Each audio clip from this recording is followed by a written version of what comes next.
Студенти од 5 градови во Македонија се собраа во Штип да го изразат своето незадоволство од, според нив, деструктивните политики кои не се добри за државата.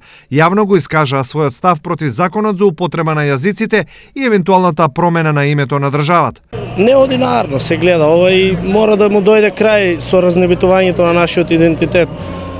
Ние како млади, силата секогаш е во младите, не е во старите, сакаме да изразиме нашето незадоволство дека стварно не е добро ова што се случува. Да видиме колку од луѓе ја сакаат Македонија и затоа одиме без партиски бои. Според нив, никој нема право да ја уништува иднината на оваа земја и да ја брише историјата и фактите. Сега во оваа ситуација, кога Македонија се наоѓа оваков тежок предизвик, нашите артефакти кои се неми, меѓутоа имаат еден силен глас, докажувајќи нашиот идентитет, ми представува посебно задоволство и посебно чест, што и како археолог, и како студент, колку толку гледаме на прекрасна бројка за нас кои застанаа во поддршка за Македонија против промена на името и двојазичноста. Од Штип студентите порачаа енергијата наместо да се троши на воведување втори јазик и промена на името, да се работи на подобрување на условите за студентите